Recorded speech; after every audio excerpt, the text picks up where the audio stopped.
सुप्रभात प्यारे बच्चों। I Myra from Smart Indian Model School. बच्चों, हिंदी क्लास में आज हम पार्ट 5 का अध्ययन करेंगे।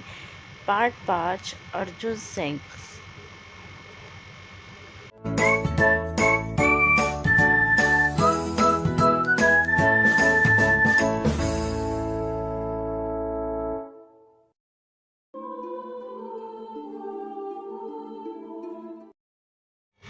बच्चों, सबसे पहले हम स्वतंत्रता के सेनानी के बारे में जानते हैं।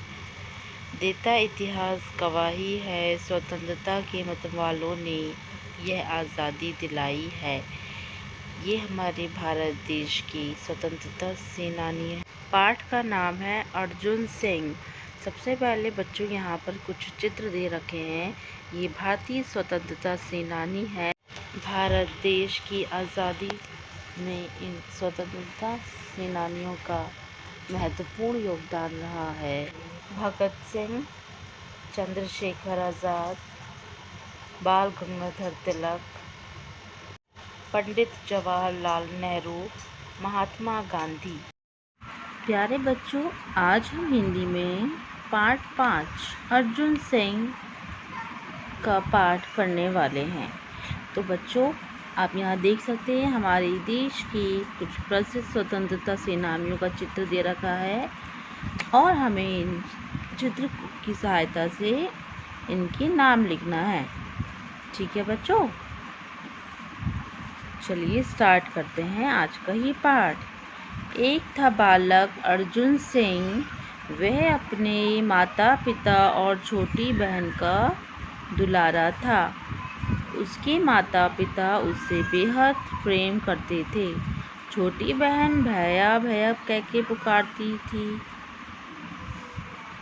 छोटी बहन भैया भैया पुकारती नहीं, अघाती थी। अर्जुन सिंह की छोटी बहन जो थी वो अर्जुन सिंह छोटी बहन के बहुत ही दुलारे भैया थे। उसके माता पिता भी उसे बहुत प्रेम करते थे। किसकी बात हो रही है बच्चों? अर्जुन सिंह। छोटी बहन भैया भैया कह के पुकारती नहीं, अघाती थी। अघाती का अर्थ है बच्चों, अघाती का अर्थ है तृप्त होना। वो नहीं थकती थी, अपने भैया को इतना प्रेम करती थी। उनका छोटा सा एक परिवार प्रेम और आनंद से भरा हुआ था। जो अर्जुन सिंह थे ना, उनका जो परिवार था उसमें आपस में बहुत प्रेम था। आपस में मिलजुल के रहते थे, आनंद से भरा था। एक बार अर्जुन बीमार पड़ गया।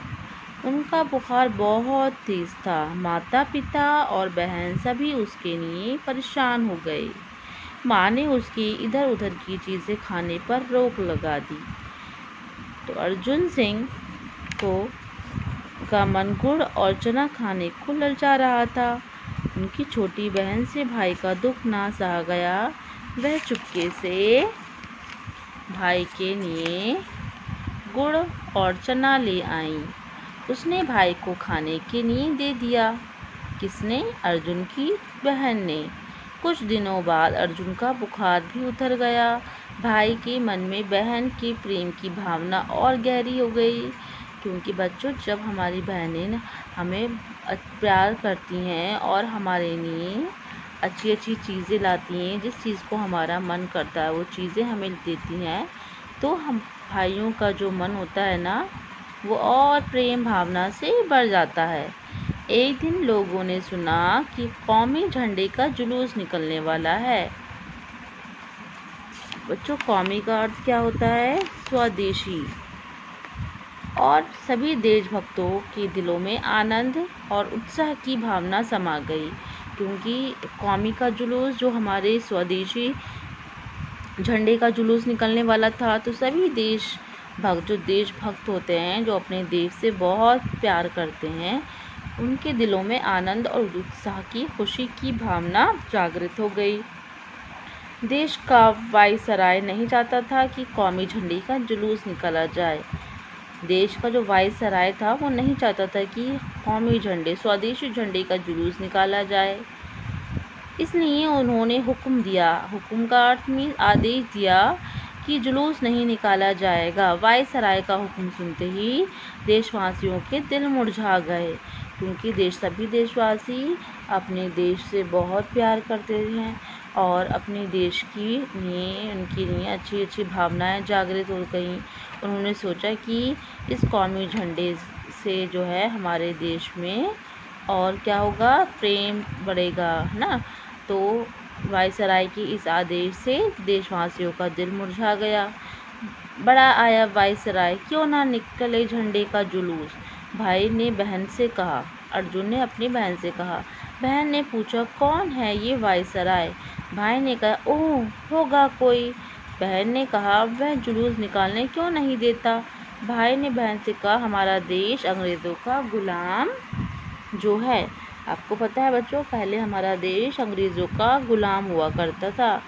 हमारे देश को आज़ादी दिलाने के लिए बहुत ही स्वतंत्रता सेनानियों का जो है एक बड़ा महत्वपूर्ण योगदान रहा है। बहन ने बड़ी हिम्मत से कहा, तब तो हम ज़रूर जुलूस निकालेंगे भैया, अपना झंडा भी फहराएंगे, देखते हैं हमें कौन रोकता है। ये देखिए, ये है अर्जुन और ये है उनकी बहन। भाई बहन दोनों झंडा बनाने में जुट गए। भाई केसरिया और हरा रंग ले आया। झंडे का ऊपरी रंग क्या होता है, सबसे ऊपरी रंग केसरिया, और हरा रंग ले आया। बहन ने अपनी चुन्नी से झंडा बना लिया। दोनों ने मिलकर उस झंडे पर केसरिया और हरी पट्टी बना दी। भाई ने उस झंडे को खेलने के डंडे से बांध लिया। झंडा बहुत ही सुंदर और आकर्षक लग रहा था। भाई ने दाहिने हाथ में झंडा थामा और जुलूस में भाग लेने चल पड़ा। भाई अपने देश से, अर्जुन जो थे अपने देश से बहुत प्यार करते थे, तो भाई बहन ने कहा कि हम झंडा ज़रूर फहराएंगे। तो बच्चों, हमने क्या पढ़ा, भाई केसरिया और हरा रंग ले आया और बहन ने सफ़ेद दुपट्टे पर हरा केसरिया रंग बनाकर क्या बना दिया, झंडा बना दिया। और भाई एक डंडा लाया, उस झंडे में झंडे को बांधकर वो अपने देश का झंडा फहराने निकल पड़े। और उन्हें जो है इसके लिए कोई नहीं रोक सका। जुलूस के साथ बहुत दूर तक चलना पड़ेगा। फिर क्या हुआ बच्चों, भाई ने दाहिने हाथ में झंडा थामा और जुलूस में भाग लेने चल पड़ा। जुलूस तो बहुत बड़ा होता है बच्चों, जुलूस में बहुत चला भी जाता है। बहन भी उसके साथ जाना चाहती थी, परंतु भाई ने कहते हुए उसे रोक दिया कि जुलूस के साथ बहुत दूर दूर तक जाना पड़ता है। भाई की इच्छा थी कि उसकी बहन उसे रोली का टीका लगाकर उसी प्रकार विदा करे, जिस प्रकार प्राचीन काल में राजकुमारी अपने भाई राजकुमार को विजयी होने की मंगल कामना के साथ रोली का टीका लगाकर युद्ध के लिए भेजती थी। तो भाई ने क्या कहा कि भाई चाहता था कि मेरी बहन उसी प्रकार मुझे टीकाकरण करके भेजे, ताकि मैं इसमें कामयाब रहूं। जैसे प्राचीन टाइम में, प्राचीन समय में राजकुमारी अपने राजकुमार की विजय होने की मंगल कामना के साथ रोली का टीका लगाकर युद्ध के लिए भेजती थी। तो बच्चों, आज अभी हमने जो है इस पैराग्राफ को, पूरे पैराग्राफ को कंप्लीट किया। बाकी जो हमारा पैराग्राफ बचता है उसे हम कल पढ़ेंगे। आशा करती हूँ आपको ये पार्ट अच्छे से समझ आया होगा। चलिए, तो आप भी इसे पढ़कर मैम को सुनाइए। Part 5, Arjun Singh. Goodbye बच्चों।